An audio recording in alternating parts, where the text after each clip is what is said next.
I'll tell you what, people. Good morning. I tell me you were on the lifeboat. Sometimes things go beautifully and sometimes they don't. If I could have filmed what just happened to me, I probably would have gone viral. You know, if it had been a camera set up, because I was drinking an espresso and, well, it's actually just what I was drinking was a latte, a foofy coffee. And, took a mouthful of it as I was walking into the office to get ready for this stream, and I choked, and that coffee went all over this computer. It went all over the desk. I cleaned everything up, and then when I went live, I looked down, and my glasses were one of the only things I had not touched. These babies are foul. I may have to go without. Yeah, one of those things that just one of those bad luck thing that happens right before you go live, which just really takes a lot of the fun out of it. So let me tell you what's going to be going on this stream.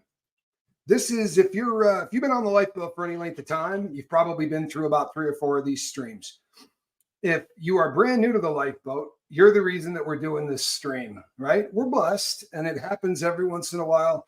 Our business model kind of builds our boat in spurts, because when really hot topics come up that I can weigh in on, especially if they have something to do with the federal prison system. Fancy Nancy, good to see you. Miss Sunrise Dawn, how are you? Layla, good to see you. Then I absolutely can weigh in on. That's kind of how we build it. Sandy Wendy, what's happening? Rona Cooley, good to see you. Say, Miss Sunrise Dawn, the Arabian Bard is here. Hey, Sherry LeBron, doing all right? Jane Aldrich, Lumen, good to see you. Tony Hoban, how are you? Liz Tricks, glad you're here. Danielle McCoy, Lynn Sanity, Beverly, I live for now. Sanitarium, STFU. Darcy. Carry on. Dale, I'm sorry to hear that. Sounds like this storm is messing with a lot of people. I'm sorry to hear that you lost your crop. I do feel blessed now that you've got that stuff out here that's going to burn me incessantly. I guess tomorrow is when it's looking like we're going to be getting burned on that. So at least that is here. You know, that's good. Danette McClure, good to see you. Everything is sticky. Everything is sticky. You know what I mean? Everything is sticky. It's kind of a bummer. I'm going to be cleaning this for a really, really long time. Goosebump 801. Hope you're having fun on that cruise. Good to see you. Really hope you're having a good time. I wish I was there. DJ Daddy-O, good to see you, my friends. Mittens, 1970, good to see you. Hello, Kestrel. Just here to support? Well, I appreciate that. I really do. Yarn Prepper, how are you? Hello, Kay. Nice. Caught it live. I love to hear that. We love the replay crew, though. Spike Z, good to see you. ASAP Lizzie. I'm glad you're here. Wilford Harry. Teacher Nurse. Mayor's Girl. Naomi Hales. Yesterday was your Grammy's birthday. First since she passed. I'm sorry. I was a mess.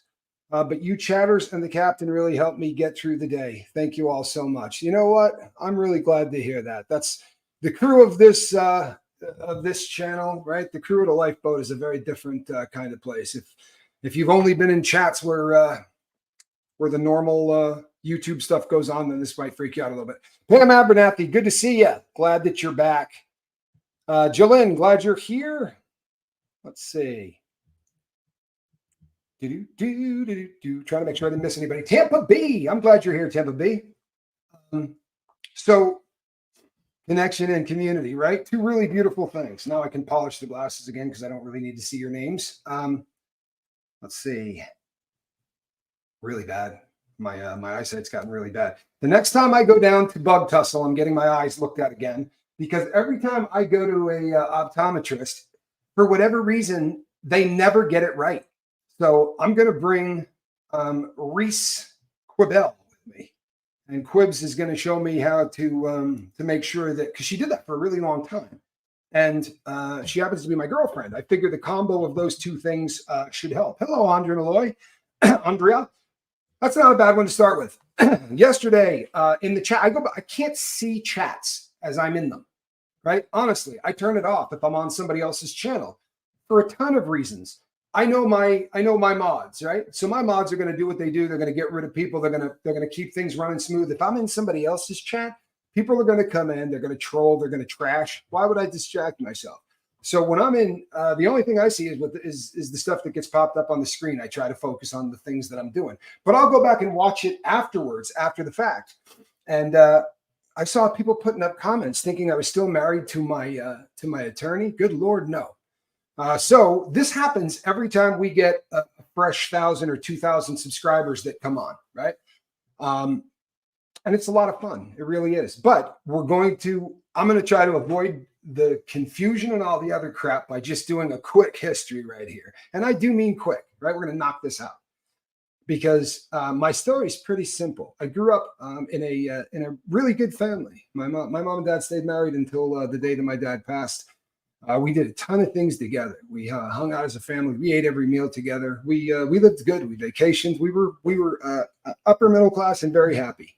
Had a pool in the backyard, and I became a really, really good skier. And that sort of became the focus of my life, especially in my 20s. And I was able to turn it into a hustle and make some money, but I beat the crap out of my body in the process. And I was taking all kinds of medication I was getting through pain specialty clinics. They were giving me a drug that was pretty popular and pretty new, right, called OxyContin.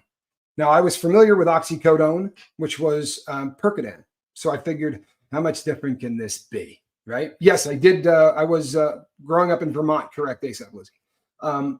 So I start off on I got to a point where I was taking 12 OxyContin 80s a day.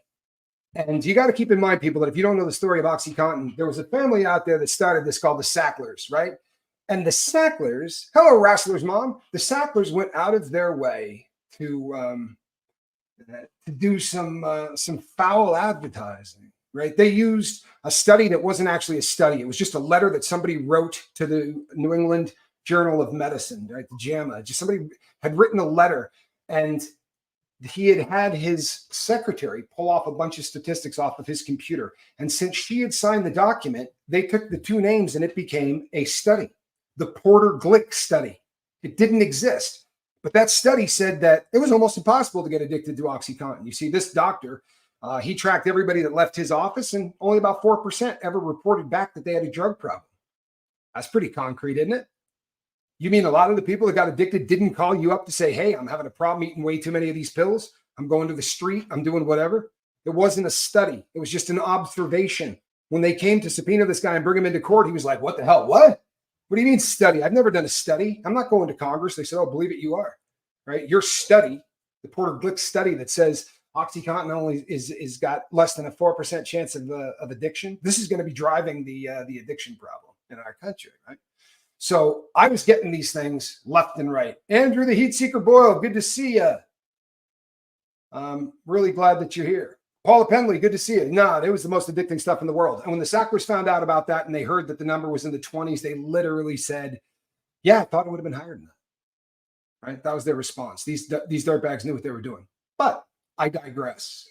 I got addicted to pain meds. And when they said, we're not going to give you these oxys anymore, right? The insurance company said, no more OxyContin. Tony, you look fantastic in green. Thank you. Patricia, I love it. You saw me on Sean's feed. Good. This show is basically for all of you new folks. I went and I was buying pills on the street from anybody I could buy it from. I was faking injuries. I was doing everything that people addicted to pills do to get pills. I was going to pain specialty clinics and doctor shopping, where I was going to multiple clinics. In fact, I was working a couple different states. I had other people that I was coaching on how to go to pain specialty clinics so that I could get their prescriptions as well. And then what happened is somebody said, you should really try smoking this stuff. You will not be sick anymore. You smoke this stuff and it's going to be over, right? You'll be fine. I said, what is it? And he said, it's opium. Well, it wasn't opium, but it was certainly a derivative of the poppy. It was tar heroin.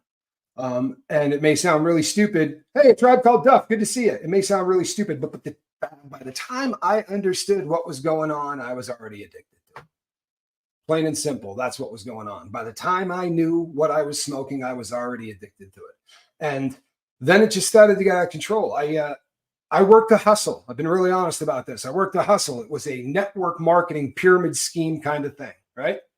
And I made a lot of money doing it. I was one of the people that made money in it. But to make money, I had to sign up a bunch of people who weren't going to make any money. And I got really good at that. And in the process of doing it, a group of people that went around the country selling business opportunities by doing infomercials and putting people in hotel rooms. You've seen the ads probably, especially if you live in the United States. This Wednesday at the Ramada, so-and-so is going to show you how to make money in real estate with no money down, right? Concept of other people's money, blah, blah, blah. And the guy said, I'd love for you to come and work for me. And I said, I'm working for myself. I got no desire whatsoever to work for somebody else. There's nothing that you could do that would talk me into that. But thank you for your time. And he pulled out a wad of $100 bills about this big and said, I started peeling them off. And he was like, I just want 15 minutes of your time. If you don't want to work for me, you can keep all this money. It's like $5,000. And I went, sure, let's go have that conversation.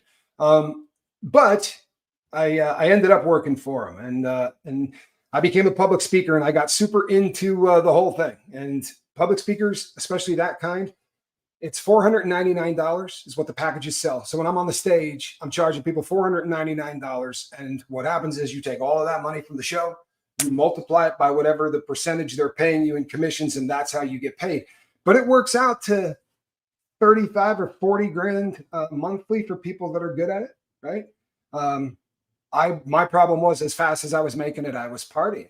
Everybody, like all of the speakers were partying like that. And sadly, most of them were gone. Most of them overdosed. And these were guys that looked like businessmen. You know, we wore suits. We wore nice suits, but we weren't businessmen. We were drug addicts who were ripping people off, cash extractors. We would go into town and do this. Eventually, I got caught doing heroin, and everybody knew that people were doing drugs. No problem doing drugs. You just can't get caught doing drugs. Mama Mia, good to see you. Hey, all right. I had worked a hustle with a charity. I keep it real, people. I was a dirtbag. I've never been shy about that. Up until the age of about 46, I was pretty ugly. You know, I was a criminal, and that gets more out of control. And as I started to put this stuff into my veins, and as I started to get, my habits started to increase. I got to a point, you know, as a public speaker, I had tons of money. You know, when my son, who you see in the morning, when he was a child, we had a lot of money, and you know, we lived really good. But I bought all kinds. It is not Stephanie A. Tramadol is a completely different drug. Just real briefly, let's knock that out. No, OxyContin, right? The term Contin, C-O-N-T-I-N. This is it's owned. This is the Sackler family's time release. It started out on morphine, right? Morphine sulfate.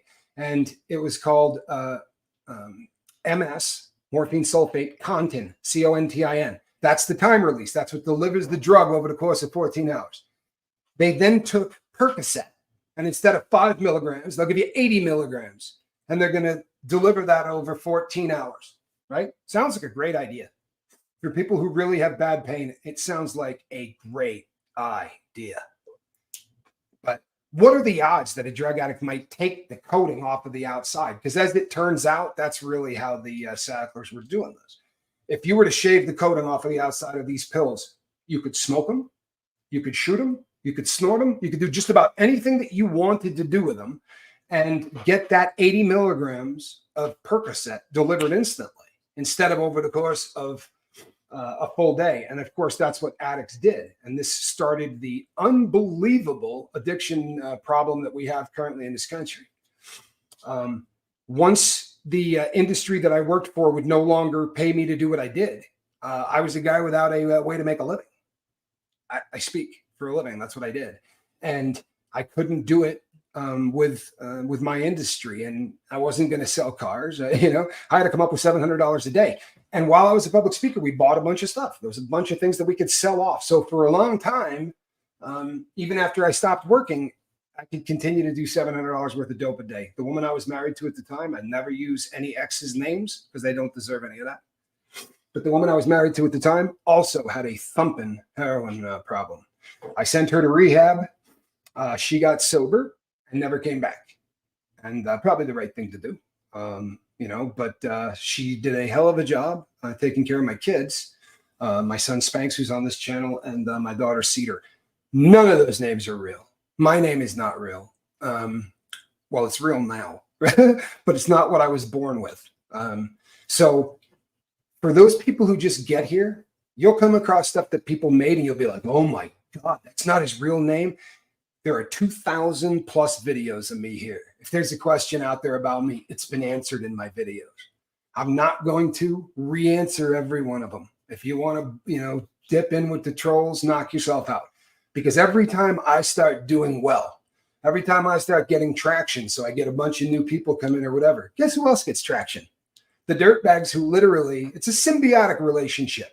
You guys know what a remora is?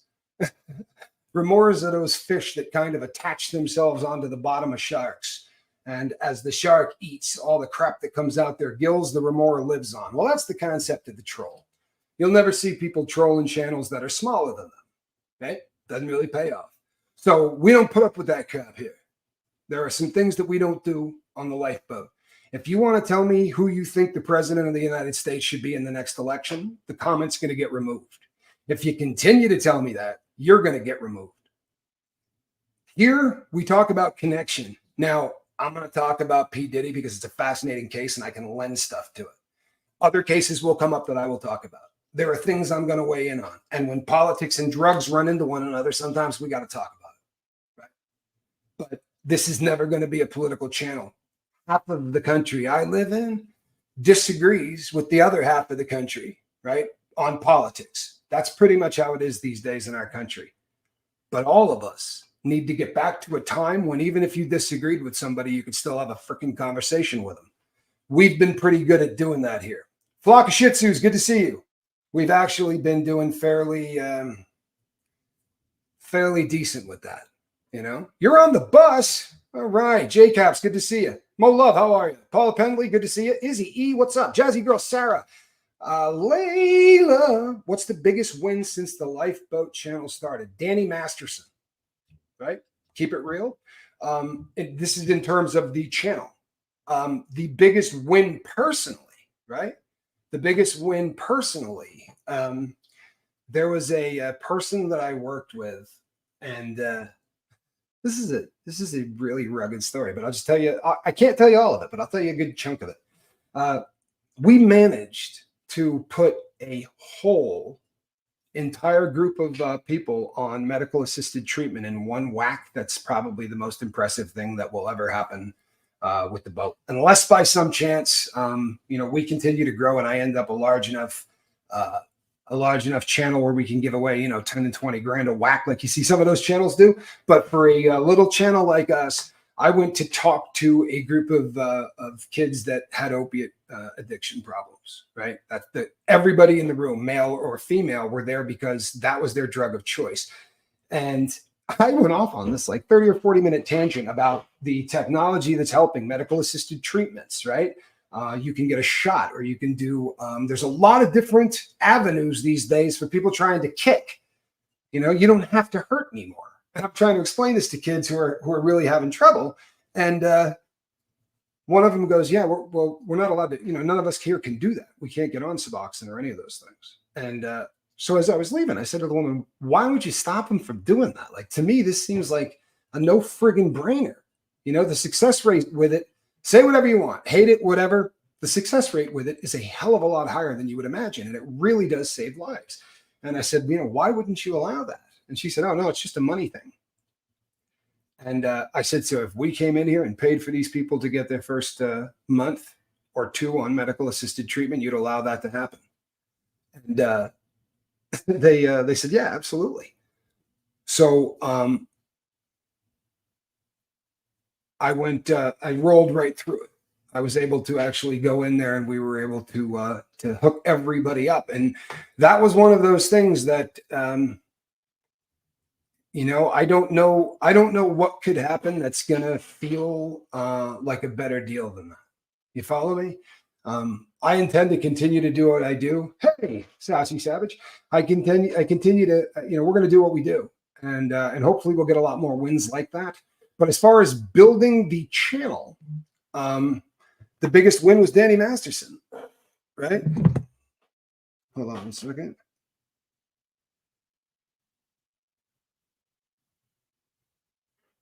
Yeah, it's got to. Every once in a while, people, when I get these, I got to make sure that that this isn't somebody within my group of people, my tight group of people.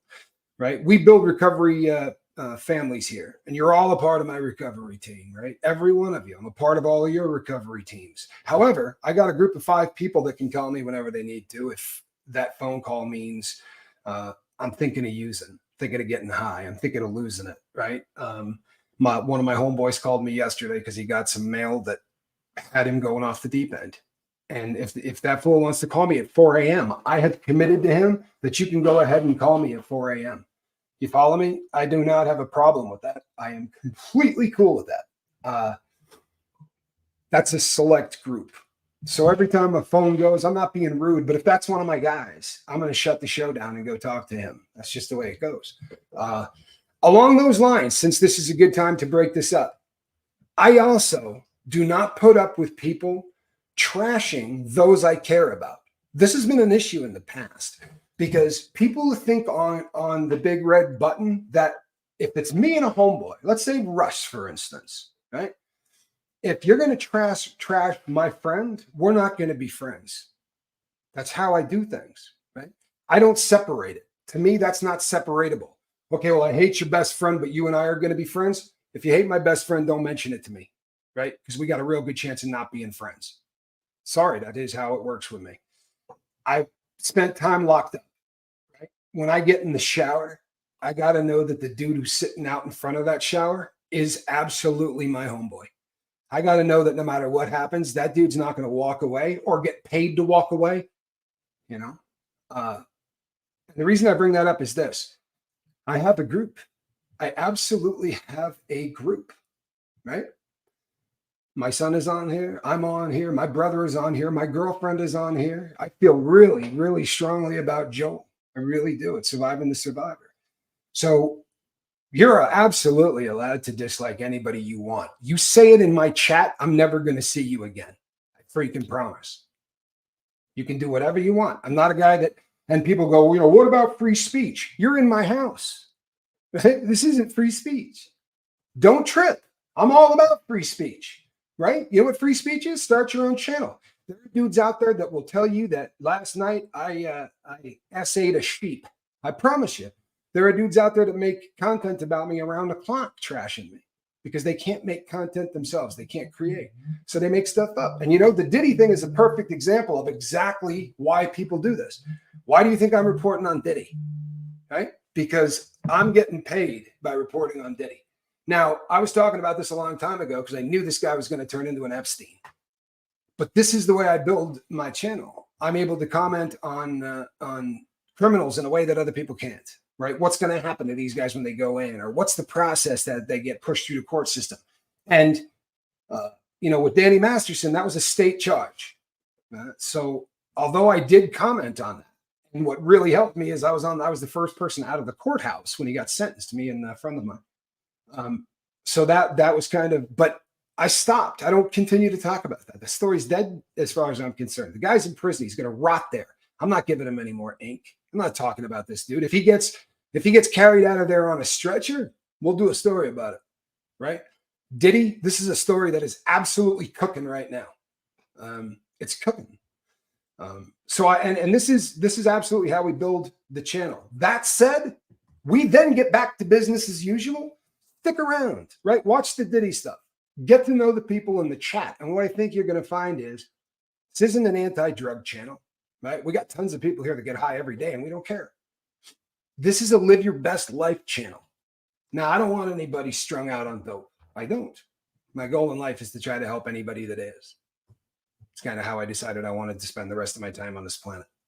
And there's not much that I won't put up with to make sure that I do help people like that. But you just heard what I won't put up with, right? Don't trash my friends here. Don't trash my girlfriend here. Don't trash my brother, my family. I'll make you disappear. Just makes sense, doesn't it?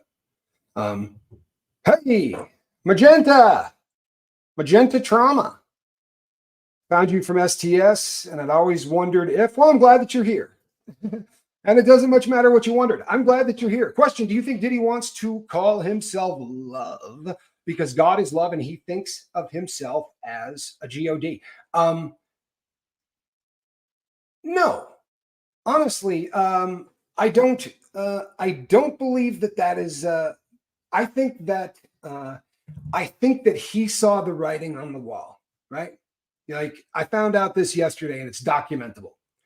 He knew that there was a full blown investigation against him and what they were investigating before Christmas. Huh? Last Christmas. Yet, right? So there's been an image problem in a big way. So for the last 10 or 15 years, people have been saying he's angry. People have been saying he's violent. I think the love thing was him trying to rehab his image, number one. Number two, maybe coming to grips with the fact that he's really sexually, he's attracted to everything. There's an awful lot of smoke that this guy was fond of people, regardless of age, regardless of gender, right? So maybe he, in his twisted mind, he loves everybody. What he does is victimize everybody. But in his sick head, that may be how he views it. Magenta, I'm so glad you're here. Can you make fun of Moose? Yeah. It's hard to get around making fun, especially since his mom does it on the regular. I was talking to her on the phone this morning, and she was trashing him. She really was. What was she saying? Actually, she was scratching him behind the ear, but she was telling him that he's a bit of a jackass. He's not, he is a bit of a jackass. Now, I'm not trying to cause any controversy, especially since tonight I'm going to be on Cults and Crims, and we'll probably talk about this a little bit more. But I love Kid. Kid's my favorite cat in the house. I promise you. But if you get 7 feet away from Kid will start screaming as if you're running her over with a car. I have been in the room cleaning out one litter box while a cat right next door started to, Moose walked in, and instantly the screaming went nuts. Forward looking says, waiting for, my computer is flashing on and off and doing all of this crazy crap because of me spilling stuff on it. So frustrating. So hold on a second. Somebody said something I found interesting and then I lost it. Forward looking says, waiting for the juicy bank robbery details, the disguises, the getaway cars, the planning or likely lack of weapons. How did you knock up? I tell you what, forward looking, you can go back and I may end up doing a show every once in a while where I talk about knocking off banks. I got really into it. The bank that I got convicted for, I didn't rob. Someone else did. I had nothing to do with that bank robbery. I really didn't. But they didn't have. They couldn't get me for anything that I had done. I mean, maybe they could have. Maybe they could have, but they didn't. They hadn't charged me for anything. The deal I got, I pled guilty to a bank. If you see, you can look at the guy that robbed the bank. There's no chance you look at it and go, that's Tommy. I mean, I never stepped foot in this bank. I didn't have anything to do with the planning of it. I knew the guy, and he got out of trouble with the feds doing what a lot of people do, telling the feds whatever the hell they wanted to hear. He thought he was going to not have to go to prison. He got 4 months off his sentence. I wore disguises. I got really into it. I really did. But I talk about all of it. I talk about the close calls. How many did I knock over? You may not believe this, but I couldn't answer that. And that's the truth. A Tribe Called Duff says, I can't have favorites. I say that my favorite cat in that house is what I said. Holy hell. Hold on, people. Wow. So this is a longtime friend of the Lifeboat. Hello, Laura Lee Smith. This is a longtime friend of the Lifeboat and a very close personal friend of mine. If you've been on the boat a long time, I did a story on Virginia. You guys remember Virginia? Virginia got sent to prison because of a drunk driving car accident, and the judge was not nice. Jim and I went to the sentencing. It was a very tough day, I think, for all parties. But I was under the impression it was going to be a hell of a lot longer before she got out. Jim, you're not going to get me on the old phone. send me a text. Damn. Tell you what, I'll dig through and get your email. I'll get your email and I will send you an email today. Thank you, my friend. And that could not be, that is the best news I've heard in a long time. That's justice. Man, this computer, you know what? I may have to go shopping. You should wear a disguise the next time you're on STS. Here's the thing. It had a lot to do with wigs, right? If you shave your head, you can get a lot of really decent wigs online, and you use double-sided tape and 3 strips. I'll tell you one funny story, right? I'll knock one out for the new people here. I'll double back on one because this is a pretty funny story. I was in this state, right? I didn't rob a bank ever in a state I lived in. It's a true story. But I was in Arizona, and I had robbed the bank, and I was driving away. I had inside this car is a little inverter so that you could plug a microwave into your cigarette lighter. So it gives you like a little outlet, and you got one of those small ones like you'd have in your dorm room. The idea being you would microwave the cash. If there was a tracer bill, if there was one of those thin bills that they use that are literally about that thin, but they've got, it's a proximity sensor. It'll start going beep, beep, and emitting a signal that people can track you to. Microwaves and electronics do not get along very well. So the idea is you microwave the cash to kill the tracer bill if there happens to be one in there. You don't want to put a die pack in the microwave, but you would try to identify the die pack before you left the bank. Anyway, so I've got a glued on prosthetic goatee. I've got the hair that's glued on. I've got the makeup deal. I get out of the bank, all is good. I get in the car, I throw the money into the microwave, and I'm cooking it. And I'm driving down the street where I'm going to hit a side street. I'm going to dump this vehicle, and I'm going to get into the real getaway car. The car that I was driving was stolen. And I'm not the gone in 60 seconds kind of dude that is good at this. There's a screwdriver banged into the ignition where you would put your keys, and then you just start turning it and you yank back and forth on the wheel until you kind of break, because you have to get by that little thing that locks the wheel. So there's a microwave on the seat next to me. I have pulled the wig off. I got the 3 stripes. I pulled the goatee off. All of this stuff is going to end up in a bag, but right now it's laying on the floor near the microwave, all of this crap. And I get a cop that lights up behind me. I look in the rear view, and there's rollers, and I pulled over on the side of the road, and I'm waiting for the guy to get out of the car, right, and do that, where they get behind the door, like you've seen in every movie. They're going to use the door as a thing to get behind. And I mean, look, I've been pulled over just as a guy on probation and had them do that number, right, where they open the door and they start yelling your name, get out of the car, let's see your hands. This guy gets out like Barney Fife and just starts walks right up to the car. And I roll down the window, and the stuff you use to put to make the stuff stick to your face is called spirit gum, right? It smells to hell, and it shines after it's dried. So I'm just shiny, right? I look like a glazed donut. I got 3 stripes on my face. I'm all shiny here. I got a microwave sitting there. There's a screwdriver hanging out of that.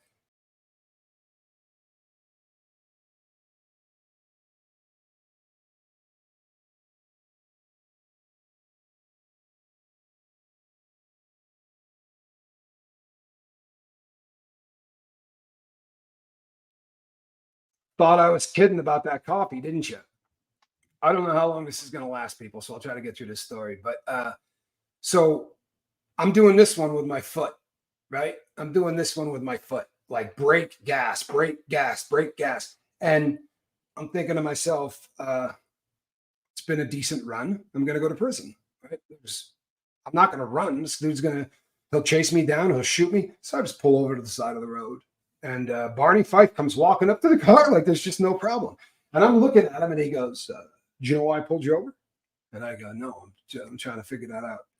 And he goes, your gas cap is open. And I was like, what?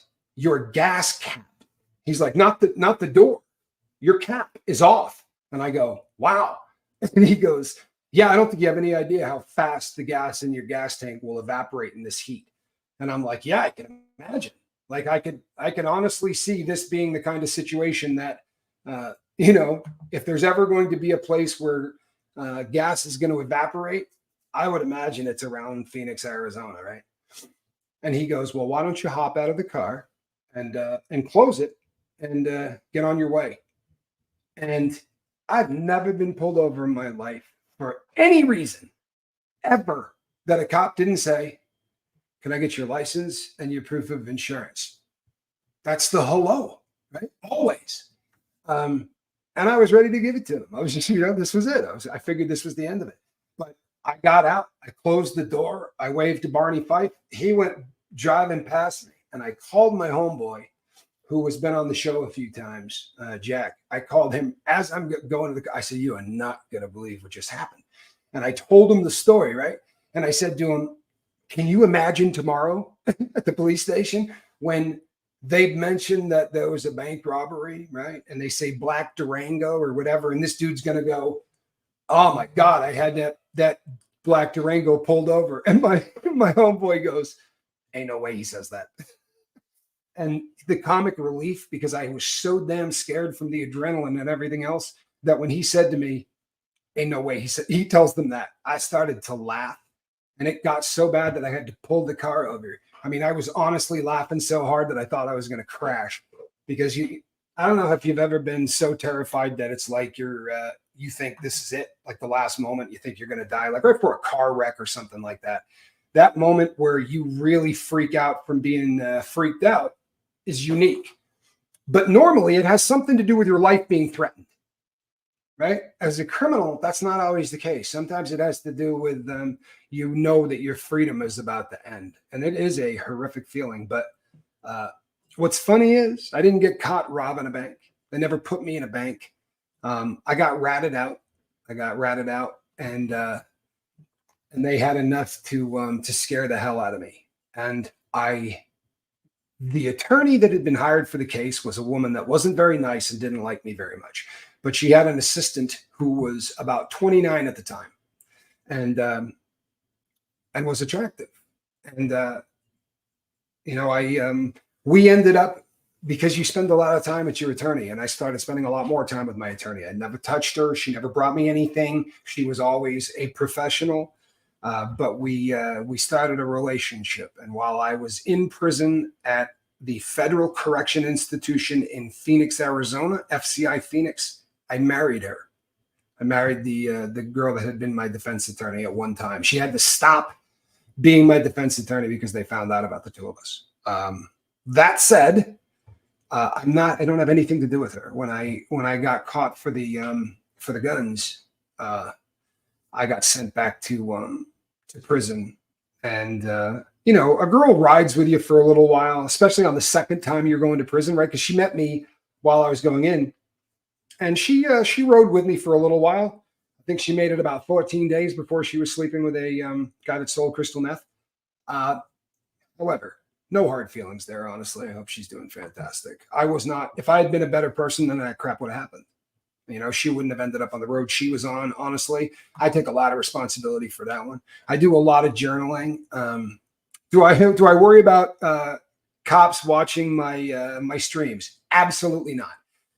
I have nothing to worry about for any of the crimes that I've done. There are crimes that I have done that I could talk to you about because the statutes of limitations are up on them. I robbed a casino, like a little strip mall casino, and I even told the FBI about that. I was trying to cut a deal. I was trying to cut a deal with the FBI. I said, if I give you somebody that robbed a casino, right?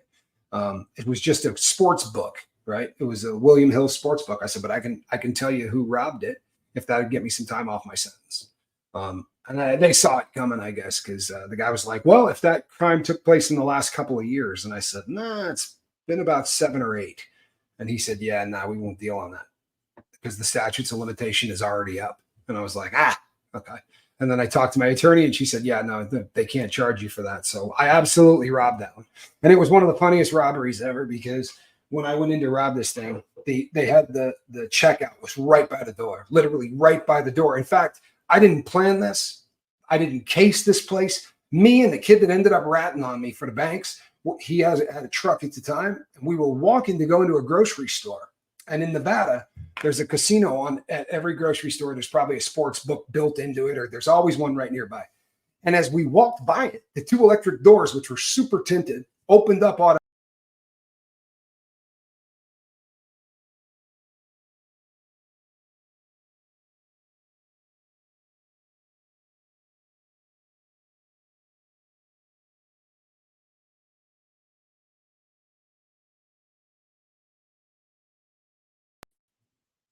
My computer is dying. My computer is dying. So I was walking to go into this Scolari's grocery store. And as I walked by, the two doors open. They were super tinted. And as they opened up, the cashier is standing a foot from the sliding door at a podium. And I looked at the guy I was walking with. I go, bro, you know how easy it would be to take that thing out? I said, good God, when the door opens, the guy with the cash is standing right there. Right? I was about to say that, Quibs. When I get down to, when I get back to Bug Tussle, you're going to have to help me square away a new computer. But I can't just buy a computer, right? I need somebody to teach me to use the computer because I'm not burdened by deep thought. My ability to do anything electronic, I'm really, really bad at. Hey, Robbie, good to see you. So yeah, that was so as I'm walking back, I said to him, we were just leaving the store. He was carrying some beers, and I think he bought some cigarettes, might have a carton of cigarettes. But this guy says that I said to him, go start the truck and just wait around the corner. And he goes, what are you doing? I said, I'm just gonna when I step on that pad and the door opens, I'm just gonna step in and tell the dude to give me the cash. And that's just what I did. As I was walking by, no joke, like the freaking Westerns, I pulled my shirt up so that it went over my nose. I had on a Wolfpack baseball cap. I walked on inside and said, I need, give me the cash. And the dude handed me the money, and I said, and the stuff under the drawer, right? So you lift the drawer up and there's cash underneath there. And as he's handing it to me, I look, and these are slot machines. There's people in there. No one pulls levers anymore, right? But they're slot machines. You touch buttons and video poker, things like that. And I look out into this room, right? And there's like 70 people that are all playing these video games. And they're all kind of staring at me. And I just looked over and went, just go back to playing. And everybody's head went back down and they just started to go. It's like only in Nevada, right? Did the people not stop gambling while you're robbing the place. But yeah, that's and that was the only crime that I ever did in terms of a robbery like that.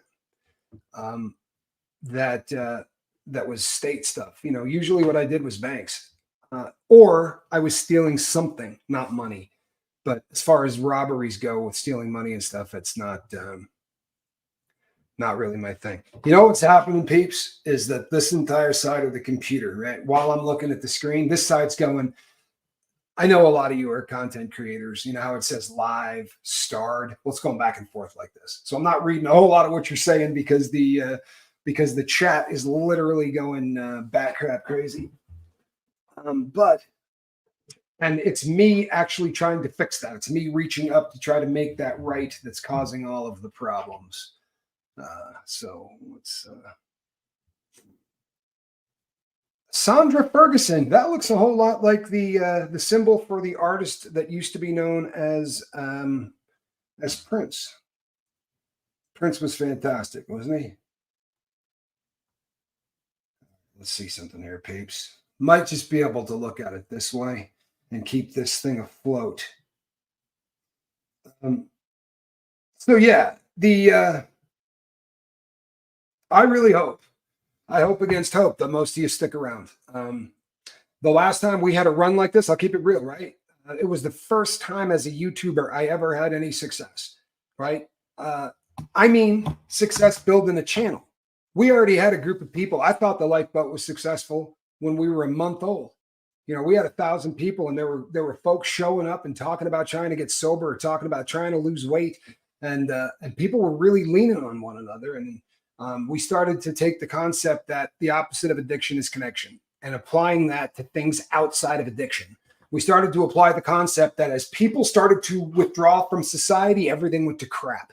And I'll tell you what, I don't care who you are, how articulate you are, what you do for a living, argue that with me. Okay? Show me the other side of that argument. When we all started to withdraw from one another, the world went to hell in a handbasket.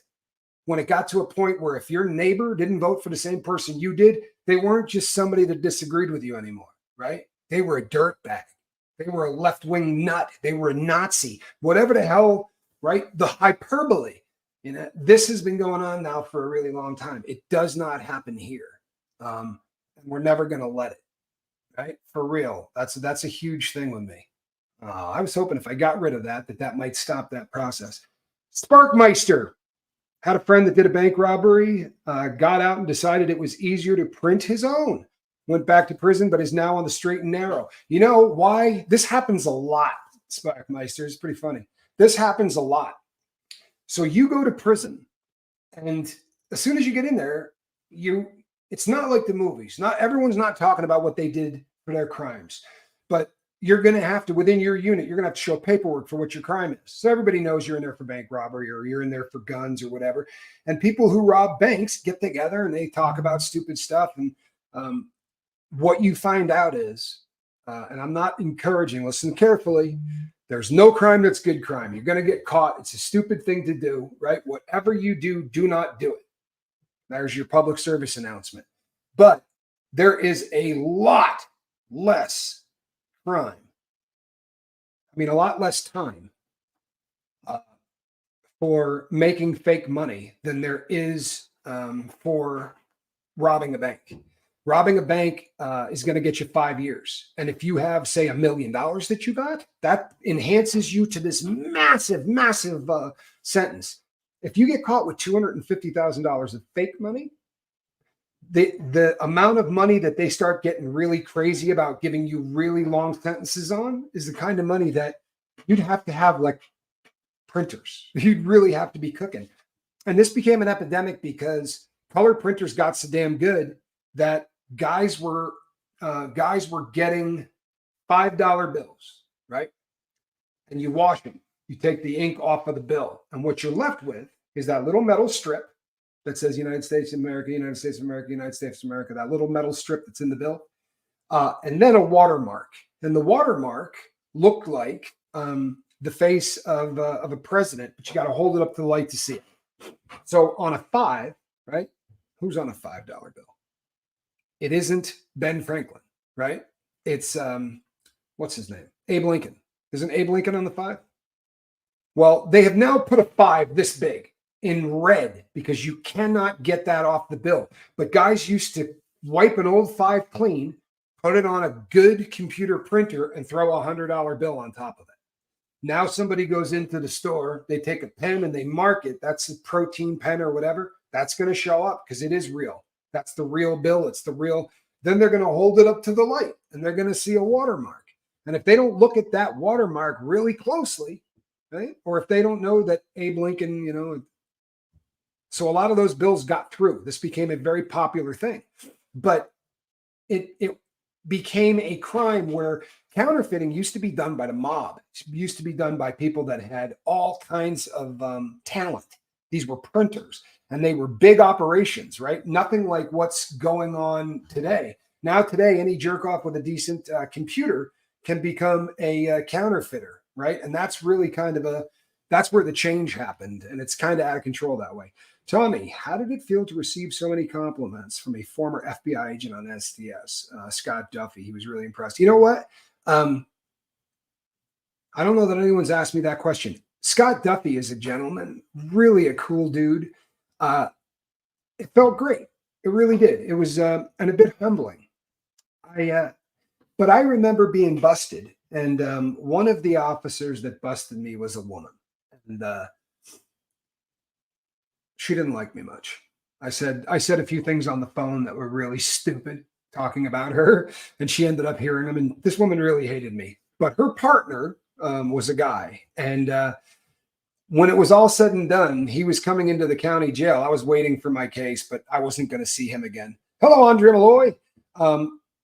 You look great in green. So he came in to investigate somebody else, and he saw me. And he came walking up, and he was like, "Hey, what's going on?" And I said, "Yes." Started talking to him a little bit. And he said to me, "I really wish I had met you under different circumstances." He said, "You're a fun guy to have a conversation with." And he said, I could see where you would, where you'd be fun to hang out with. The federal law enforcement treats you way different than state law enforcement. State law enforcement treats you like lepers. You're a piece of crap. You're guilty until proven innocent. And that's been my experience across the board. The feds, I don't know what it is. Maybe they just want to feel like they're cooler or whatever. There's not a lot of judgment. Nobody ever gave me any crap. They were always respectful. When they found out about me and my attorney, one of the FBI agents on the way to court one day said some stuff about my attorney that if you said about my current girlfriend, I'd probably crush your larynx, right? And it was not mean. It was just this guy thought it would be a lot of fun to do things with my attorney. When he found out in court that the two of us, they were busting us for having a relationship, and it was this big scandal. And he came walking in, and instead of being a jerk, he walked in and said, "Hey, you know what? I just want to apologize. I never would have said what I said about your attorney had I known that the two of you had a relationship." Now, that's stand-up stuff. I mean, for real, he doesn't have to do that at all. I'm a guy that just got arrested. He can crap all over me all he wants. In fact, if you want to keep it real, he can punch me in the face. Right? There's not much that they can't get away with because that's just how it works.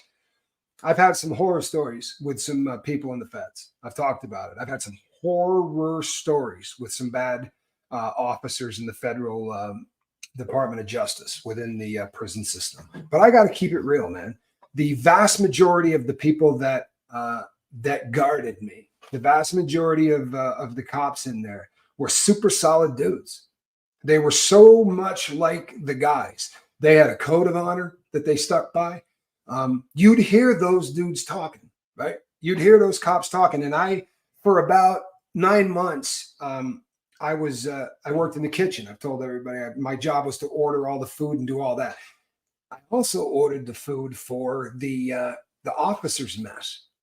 So that room was off of the kitchen, and you'd hear them in there talking about rats and this and that. Dude's a rat, but they weren't talking about us.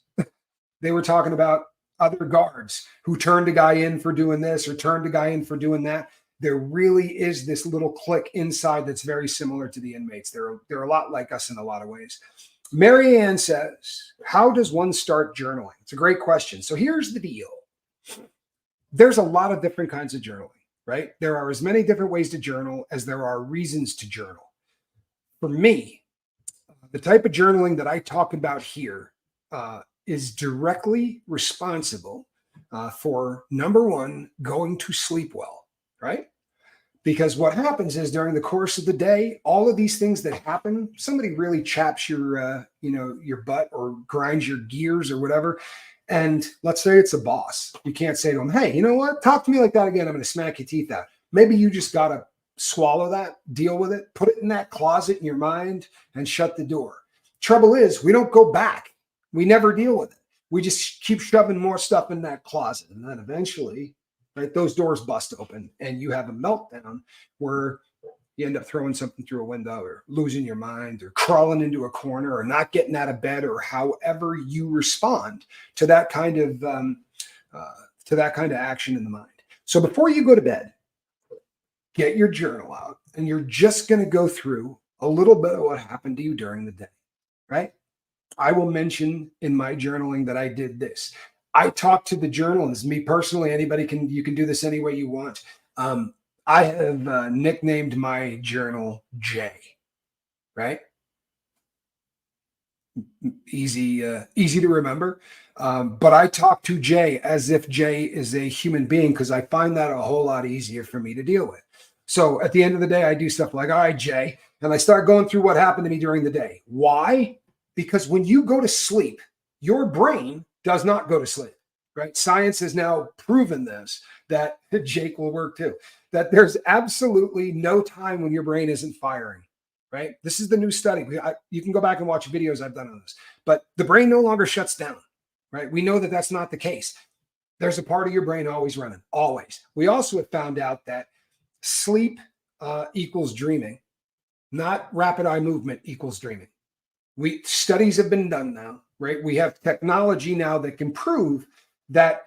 They describe it, the doctor that really has hammered this home, and I give him credit in the last video. I can't think of his name right now, but he talks about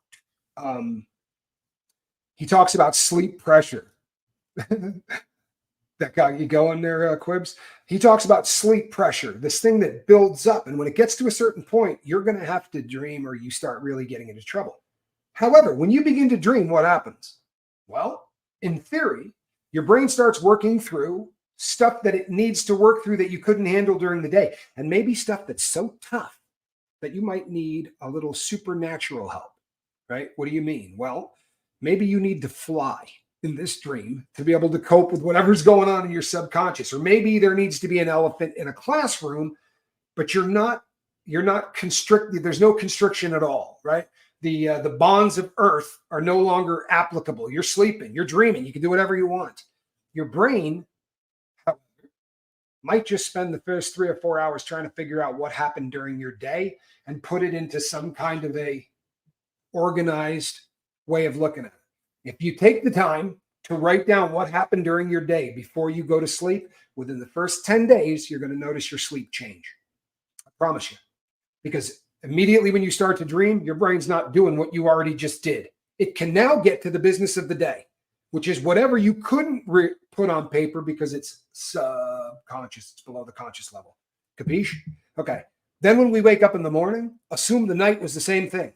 So you're off doing your dreaming and everything is going good, and cat makes a noise, you wake up. Maybe you didn't finish what you were trying to do. Grab that journal before you do anything else, right? And do an info dump. Start writing stuff down. It may not make any sense, right? It may not make any sense. Apple, squash, brand new car, right? Just the words that come to your head, because when you read them later, very often you'll remember the dream, but this becomes a routine. And the first 14 days you do it is going to feel uncomfortable, like very few things are, like a pebble in your shoe, because we don't do this, right? This is something you have to do. Yeah, tonight, my girlfriend and I are on a channel called Cults and Crims. For those of you who are new, my girl is a survivor of the cult of Scientology. She's also a survivor of a couple of other really wild things, but you'll have to deep dive over on Cults and Crims to see that. So that would be the ex-cult member, and I'm the ex-criminal, or as I am referred to often on that channel, a crim. Would writing a letter to say my mother who is no longer living would be like a form of journaling? It's not a silly question. It is not a silly question at all. This is something, I don't know that I would call it journaling, but I would call it healthy. I'm a person who believes that there's a lot of things in life that don't have closure. People who pass and get to the other side, so often we didn't say everything we wanted to say. My father called me the last day he was alive to tell me he was going to die that day. He knew. And we were able to talk twice. I called him back and said some other things that I hadn't said, because if he was right, I wanted to make sure that I said everything I was going to say. Well, he was right. I still didn't say everything I wanted to say, and I never will. There's going to be things, because something happens. My girlfriend, right? My dad would have loved her. My dad and everybody in my family comments on that a lot. So there are times I write to him because there are things that I wish I could say, right? There are things that I wish he could hear. And I'm of the firm belief that I'm going to get to talk to him about all of these things face to face again someday. I know that there are people who don't believe that. I don't bust the chops at anybody that believes anything. But I don't let anybody bust the chops of anybody that does. You hear me? If somebody pops up in the chat and says, hey, God bless you, that's not religion. It's not shoving something down your throat. And if you can't deal with just scrolling by, then find a different channel. I got no patience for hate. I really don't. Now, if that person who's talking about God starts hating on anybody else, they're gone too. We don't do hate. We don't do politics because it generates hate. So the simple rules are don't curse in my chat. If you can't control your mouth, you're not going to be able to control your life, right? Don't curse in my chat. It's just a respect thing. Don't ever hack on anybody in here. Mean people suck. If you start hacking on my friends, and everybody here is a friend, you start talking bad about people in my chat, you're going to be gone. Don't talk about other content creators. That's low budget.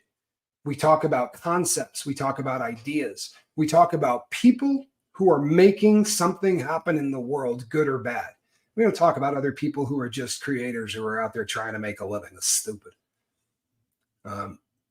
Yeah, your therapist is good. All right, that's a great piece of advice. Moose is an a-hole.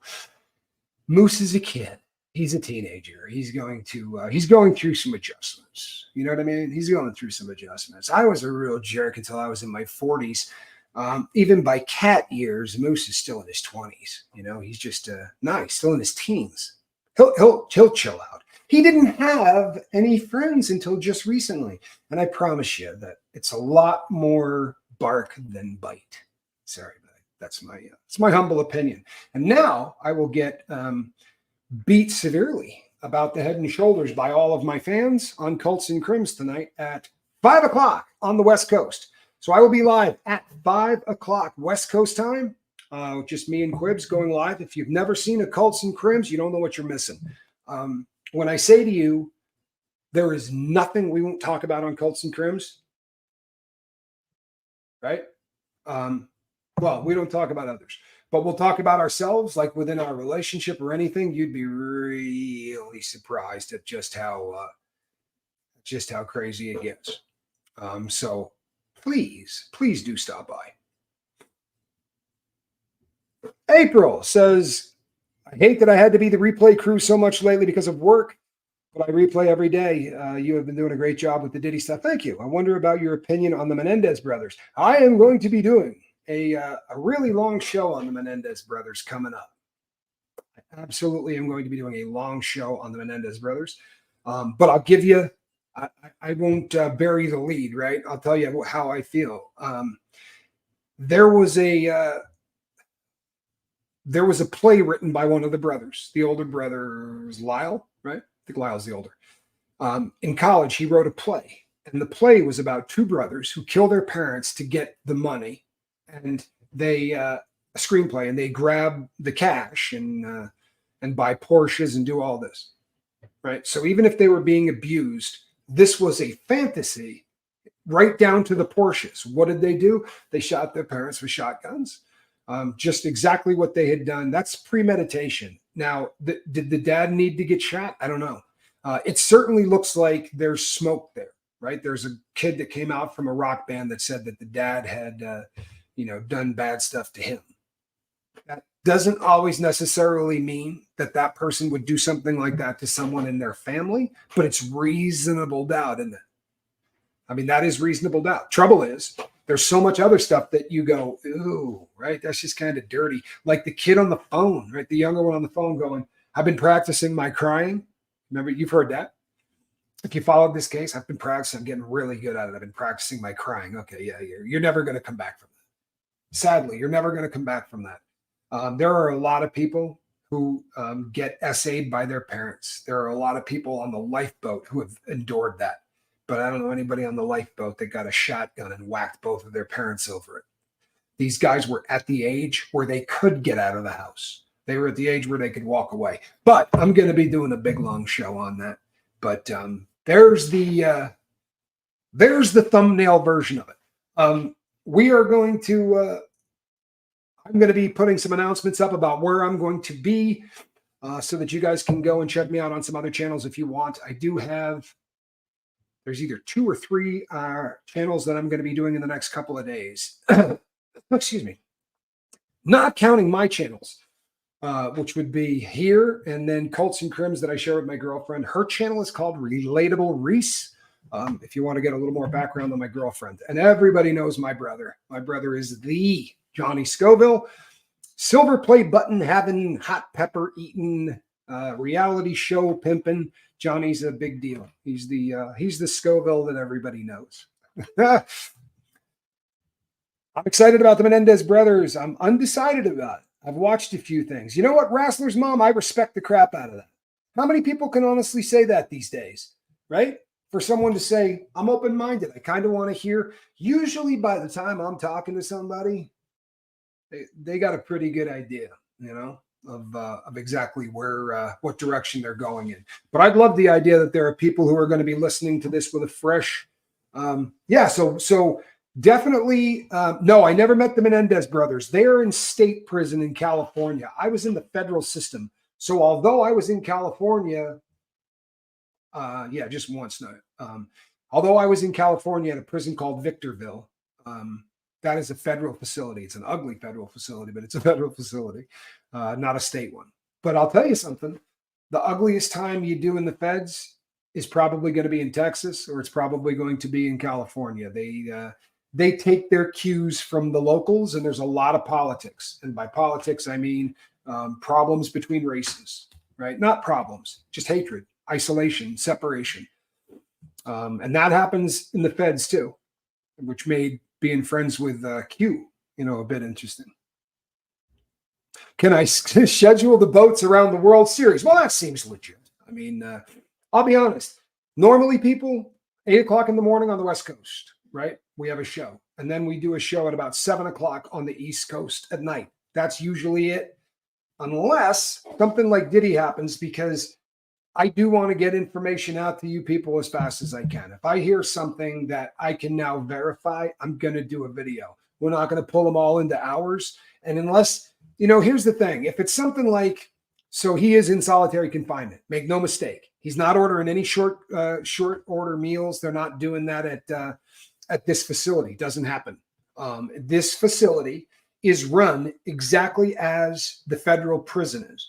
I have got that on excellent authority that in no way, shape, or form is this any different than. So this is for all, just like Victorville or Lompoc,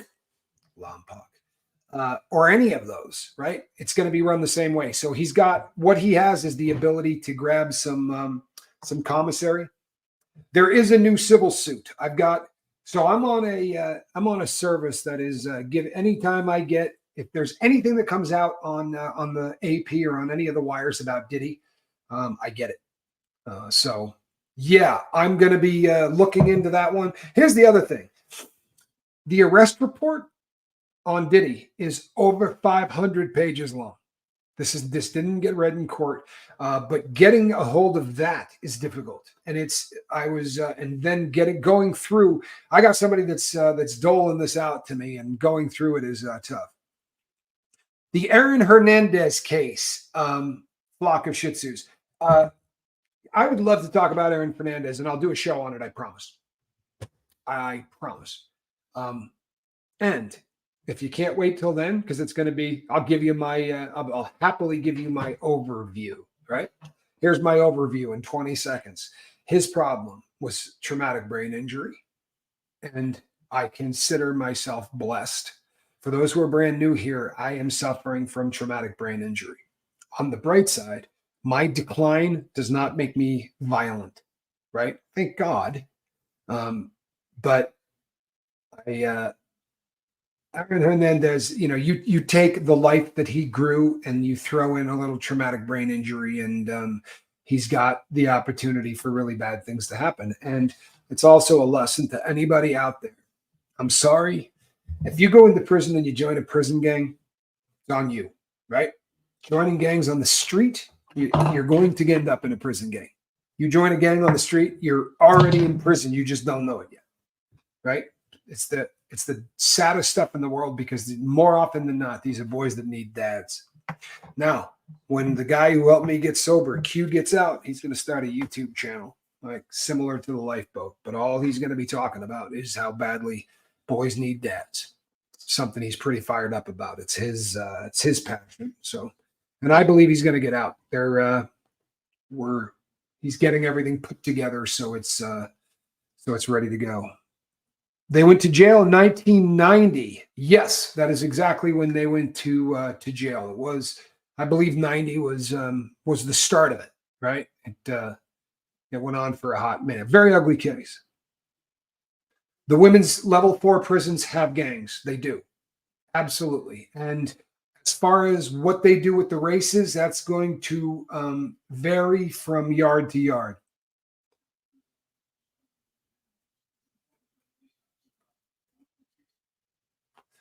Well, Abigail, the I'm happy when you can be here. You know, if the backlog of videos is just catch the new ones when you can live, right? You got the rest of your life to go back and see what we're doing, but pop in and catch us live anytime you can. And always a pleasure to have you here. Alrighty, people, that about sums it up, right? If you hear a question about me, do yourself a favor, right? Go start going through my videos because I answered that question. I promise you, right? I got about 2,700 hours of me talking. I promise you that we covered just about everything. All righty. And the cat, sadly, is not in the basket. She's parked underneath the bird feeder through the glass. You know the drill. All righty, people. I am the Admiral. I will see you on the next one. Between now and then, reach out and try to save somebody. God bless.